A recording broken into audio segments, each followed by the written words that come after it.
Bom dia, meu irmão, bom dia, minha irmã, a graça e a paz de Cristo, que Deus nos abençoe nesta manhã, dia 10 de maio de 2020, mais uma escola bíblica dominical e com grande alegria nós vamos passar aqui alguns momentos juntos, estudando, crescendo na graça e no conhecimento da palavra. Estamos estudando Esdras e Neemias, uma perspectiva de liderança. Estamos na lição número 13. Estamos avançando aí para o término da nossa revista, onde foi maravilhoso, onde está sendo maravilhoso, estamos aprendendo, estamos crescendo no conhecimento, e isso é muito bom, meu irmão, isso é muito bom mesmo, né? A nossa revista vai até a lição número 17, então estamos na número 13, temos aí mais 4 lições pela frente, para que possamos fechar essa revista e iniciar um novo modelo ou uma nova revista aí, segundo aí as nossas orientações dos nossos educadores religiosos. E nesta manhã, em nome de Jesus, nós vamos estudar a lição número 13, que vai falar sobre o líder e os conflitos de interesses. Tema muito bom estudarmos sobre isso, né? Sobre liderança e conflitos, porque é algo iminente que existe mesmo e não tem como fugir disso, né?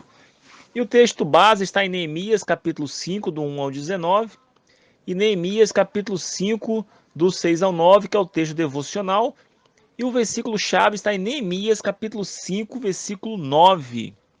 E o alvo da nossa lição hoje, meu irmão, você que está me ouvindo, o alvo da lição é demonstrar qual deve ser a postura do líder quando detecta deslizes em sua equipe de trabalho, principalmente quando tais erros prejudicam o grupo todo. Então, nós vamos estar estudando, vamos ler o texto de Neemias, de capítulo 5, do 1 ao 19. Abra sua Bíblia, me acompanhe. Não podemos deixar de ler esse texto. É muito importante, é um texto muito rico e, de acordo com a leitura bíblica, teremos uma compreensão melhor do estudo. Então, que você me acompanhe na leitura bíblica. Assim diz a palavra do Senhor. Foi, porém, grande o clamor do povo e de suas mulheres contra os judeus, seus irmãos. Porque havia quem dizia: com nossos filhos e nossas filhas, nós somos muitos, pelo que tomemos trigo para que comamos e vivamos. Também havia quem dizia: as nossas terras, as nossas vinhas e as nossas casas empenhamos para tomarmos trigo nesta fome. Também havia quem dizia: tomamos dinheiro emprestado até para o tributo do rei, sobre as nossas terras e as nossas vinhas. Agora, pois, a nossa carne é como a carne de nossos irmãos e nossos filhos, como seus filhos, e eis que sujeitamos nossos filhos e nossas filhas para serem servos, e até algumas de nossas filhas são tão sujeitas que já não estão no poder de nossas mãos, e outros têm as nossas terras e as nossas vinhas. Ouvindo eu, pois, o seu clamor e estas palavras, muito me enfadei. E considerei comigo mesmo no meu coração. Depois pelejei com os nobres e com os magistrados e disse-lhes: usura, tomais cada um de seu irmão, e ajuntai contra eles um grande ajuntamento. E disse-lhes: nós resgatamos os judeus, nossos irmãos, que foram vendidos às gentes, segundo as nossas posses. E vós, outra vez, vendereis vossos irmãos, ou vender-se-ei a nós. Então calaram-se e não acharam o que responder. Disse mais: não é bom o que fazeis, porventura não desvieis andar no temor do nosso Deus, por causa do opróbrio dos gentios, os nossos inimigos? Também eu, meus irmãos e meus moços, a juros lhe temos dado dinheiro e trigo, deixemos esse ganho. Restituir-lhes hoje, vós peço, as suas terras, as suas vinhas e os seus olivais e as suas casas, como também o centésimo do dinheiro do trigo, do mosto e do azeite que vos exiges deles. Então disseram: restituir-lhes-emos e nada procuraremos dele. Faremos assim como dizes. Então chamei os sacerdotes eu fiz jurar que fariam conforme esta palavra. Também o meu regaço sacudi e disse: assim sacuda Deus a todo homem da sua casa e do seu trabalho, que não cumprir esta palavra, e assim seja sacudido e vazio. E toda a congregação disse: Amém. E louvaram ao Senhor, e o povo fez conforme esta palavra. Também desde o dia em que fui nomeado seu governador na terra de Judá, desde o ano 20 até o ano 32 do rei Ataxerxes, 12 anos, nem eu nem os meus irmãos comemos o pão do governador. Mas os primeiros governadores que foram antes de mim oprimiram o povo e tomaram-lhe pão e vinho, e além disso 40 ciclos de prata. Ainda também os meus moços dominaram sobre o povo, porém eu assim não fiz, por causa do temor de Deus. Antes também, na obra deste muro fiz reparação, e terra nenhuma compramos, e todos os meus moços se juntaram ali para a obra. Também 150 homens dos judeus e dos magistrados e os que tinham a nós, dentre agentes que estão à roda de nós, se punham à minha mesa. E o que se preparava para cada dia era um boi e 6 ovelhas escolhidas. Também aves se preparavam, e de 10 em 10 dias, de todo vinho muitíssimo, e nem por isso exigiu o pão do governador, porquanto a servidão deste povo era grande. Lembra-te de mim para bem, ó meu Deus, e de tudo quanto fiz a este povo. Esse texto é muito rico, vai falar aqui quando os pobres murmuram contra os ricos e Neemias repreende os últimos. Neemias se posiciona aqui como líder, né, daquele povo. E há momentos, meu irmão, há momento, minha irmã, em que um líder espiritual se vê tentado a fazer vista grossa aos deslizes de seus colaboradores, da sua equipe, a fim de não prejudicar o andamento ou o prestígio de seus projetos de trabalho. De fato, muitos têm cedido a essa tentação, mas será que vale a pena mesmo você ceder a essa tentação? Neemias ele passa por isso. Ele, porém, foi capaz de paralisar a obra e agir energicamente na busca de uma solução imediata quando percebeu que o compromisso com Deus e a pureza espiritual do povo estavam sendo maculados em nome do progresso. E ele exortar os próprios cooperadores, isso publicamente, seria taxado de radicalismo em nossos dias. Mas como vemos, tal confronto tornou-se salvação moral e espiritual daquele povo. Mas para podermos compreender melhor a reclamação daquele povo, precisamos recordar alguns fatos históricos. Primeiro, os israelitas regressaram do exílio. Possuíam uma boa situação econômica, pois os judeus que lá ficaram contribuíram com muitos bens, além de cavalos, mulas e camelos, que eram muito caros na época. Também o rei Ciro deu-lhes boa oferta em ouro e prata, bem como todos os tesouros pertencentes ao templo de Salomão. Só que, meu querido, minha querida, meu irmão, passaram-se 90 anos e muita coisa mudou. E a maioria do povo estava ficando cada vez mais pobre. Enquanto uns poucos privilegiados estavam enchendo seus bolsos à custa da miséria alheia, o pior é que esses tais eram justamente aqueles de quem Neemias mais esperava colaboração, que eram os nobres e os magistrados. Mas ali em Neemias, capítulo 5, versículo 2, você pode estar me acompanhando, porque havia quem dizia: com nossos filhos e nossas filhas, nós somos muitos, pelo que tomemos trigo para que comamos e vivamos. Aqui havia um clamor dos pais de família. Eles estavam clamando ali. Eles deixaram de buscar seus próprios interesses e foram trabalhar sem salário na reconstrução das muralhas.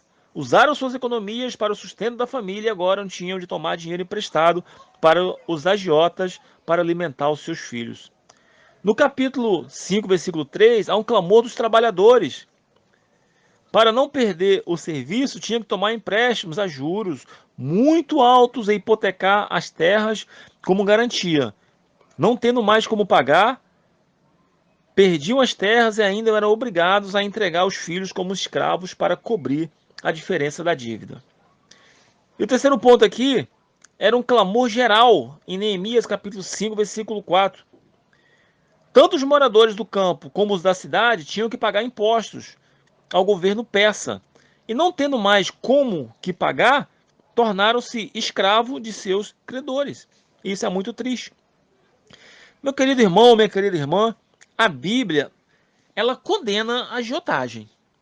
Aprendemos que Jesus, ele vai dizer que mais bem-aventurado é dar do que receber. Aprendemos que tudo o que temos, na verdade, pertence a Deus.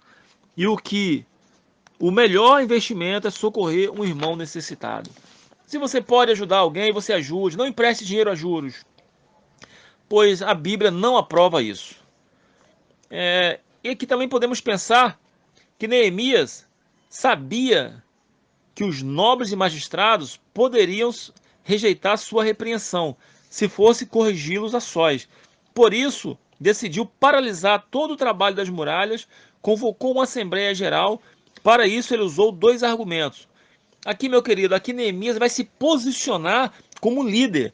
E o líder precisa se posicionar em algum momento para estabelecer a sua liderança. E aqui ele vai dizer que, claramente, ele vai confrontar e vai dizer para o povo, olha, vai dizer para os magistrados e para o, os poderosos daquela época, né? Ele vai dizer, vocês se desviaram do propósito de Deus. Deus libertou e os trouxe aqui para sermos um povo livre e soberano. Mas a ganância de vocês está levando muitos à escravidão. Ele continua dizendo, Deus abençoou com abundância para que repartam, emprestem, socorram e liderem com amor. Mas a avareza tornou-se seu senhor. Deus os colocou como modelo para os benefícios do povo, mas vocês se tornaram mercenários, tiranos e opressores. E ele vai dizer, arrependam-se, verifiquem quão más testemunhas estão sendo para os incrédulos. Nossos inimigos, arrependam-se.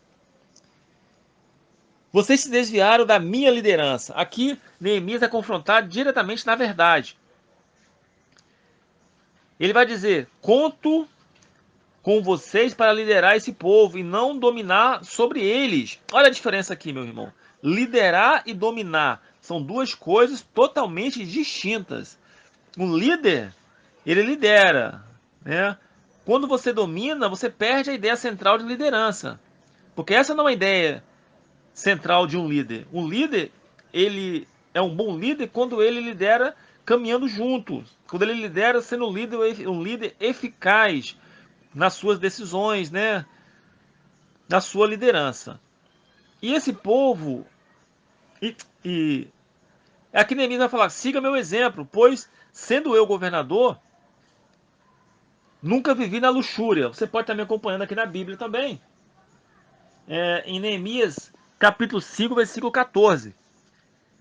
Que ele está dizendo, siga meu exemplo, pois sendo eu governador, nunca vivi em luxúria. Neemias, capítulo 5, versículo 14. Tendo repartido meus bens com quem necessita. Neemias, capítulo 5, versículo 10. E nunca me aproveitei da desgraça alheia para o meu benefício. Neemias, capítulo 5, versículo 16. Ele está dizendo, sigam o meu exemplo. Querido, minha querida, meu amigo, meu irmão, minha irmã, toda liderança deve seguir o exemplo de seu líder maior, que é Jesus Cristo, sem o qual nossos passos se desviam, nossos planos se frustram e nossos atos se corrompem. Mas aqui nós vamos ver os efeitos que aconteceu após Neemias confrontar alguns. E ele confrontou os magistrados, confrontou o povo, ele confrontou a todos, né, aqueles que ele liderava. E é extraordinário e surpreendente observar os resultados produzidos por uma atitude radical tomada dentro da vontade de Deus. Não foi dentro da vontade de Neemias, mas foi dentro da vontade de Deus. E depois de tudo isso, eles decidiram repartir o pão sem avareza.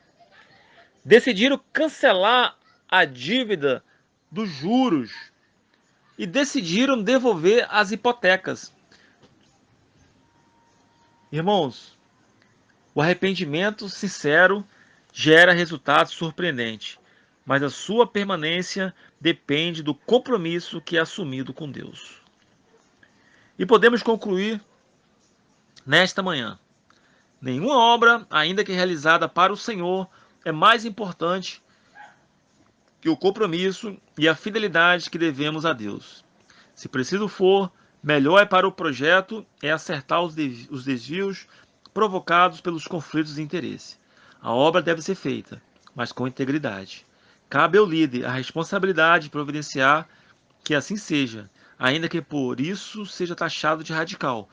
Os resultados finais provarão que tinha razão em agir assim. Que Deus nos abençoe nesta manhã e que possamos, assim como Neemias, ser líderes que resolvam conflitos, nos posicionando como líderes eficazes para esse tempo e fazendo a vontade de Deus. Que Deus nos abençoe.